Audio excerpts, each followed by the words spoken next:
Growing up as a child, I could only dream of being part of the Star Wars universe, whether it be as a rebel soldier taking down the Imperial Alliance, or as a Jedi battling with the ways of the Force. And now, that dream has become a reality. The Star Wars Battlefront Beta is an amalgamation of all things I love about the original saga. I was captivated by fantastical scenery, soaring musical scores, and towering metallic beasts. But this is all aesthetical, and we must focus on what game lies beneath. And it's not amazing, but it's not terrible either.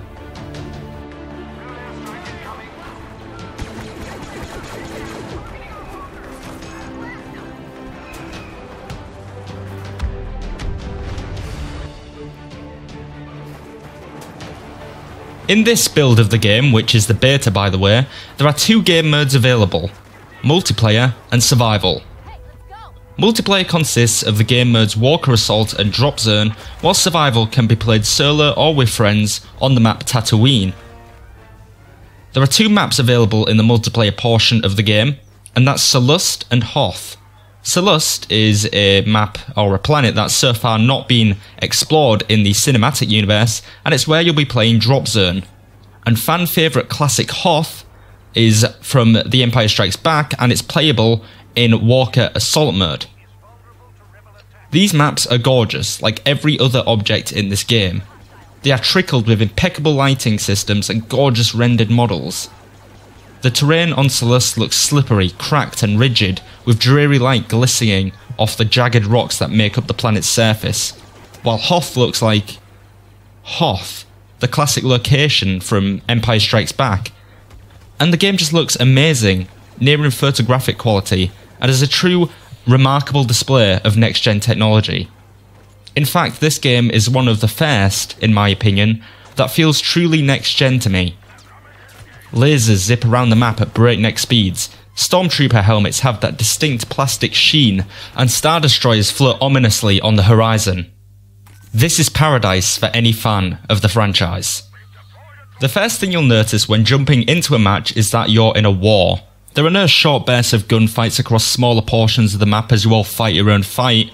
This is a fully fledged, epic, gargantuan battle. As a rebel, I felt as if I was actually defending the galaxy from the vengeful Empire at points, and as a member of the Empire, I felt the need to crush the Alliance with as much force and brutality as possible.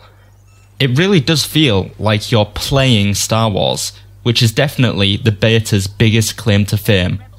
In any first-person shooter, movement is definitely one of, if not the most important aspect.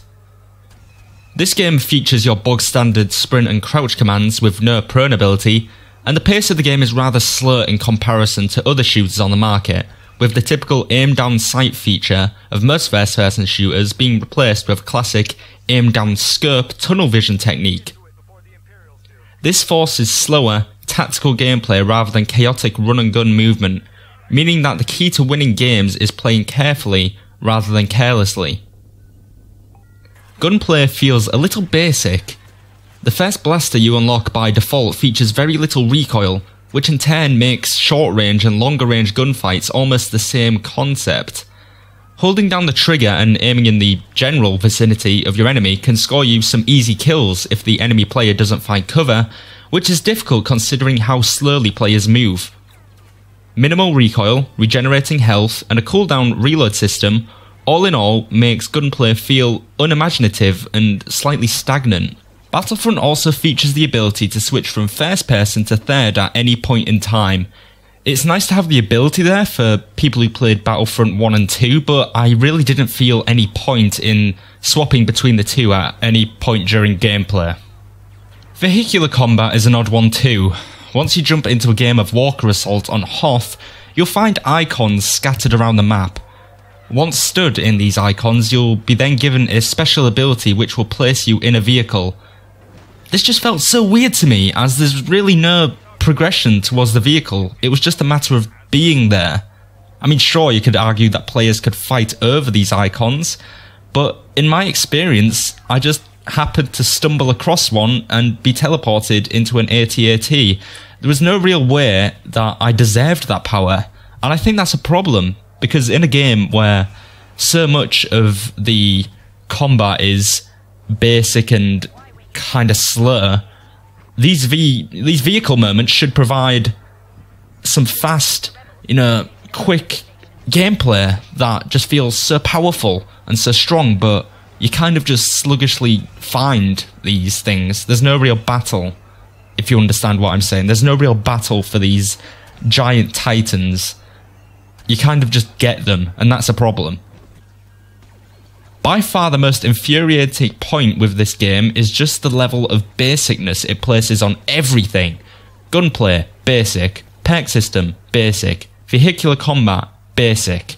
There's no strategy outside of where you're positioned on the map and which route you take to the next objective.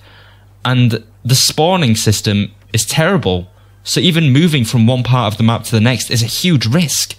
The Jedi and Sith characters Vader and Luke Skywalker are hilariously overpowered, so much so to the point that there's no escape when they start moving towards you because you're dead within seconds. Like a lot of times within this game, be it due to the gunplay, where if you don't get a headshot you're pretty much toast, or when the spawn system just royally messes you over. I mean, you're dead within seconds all the time. The game is good, don't get me wrong, but I feel as if the Star Wars license was removed from the beta, it'd be slated as a terrible game.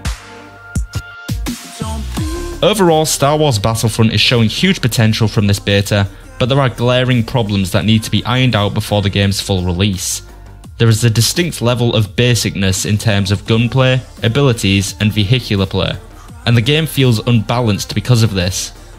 However, the feeling of being in Star Wars, the atmosphere of war, and the impeccable visual and soundtrack make this one of the most faithful and epic Star Wars video games of all time. For more reviews, keep it locked down here with the checkpoint. Thank you for watching.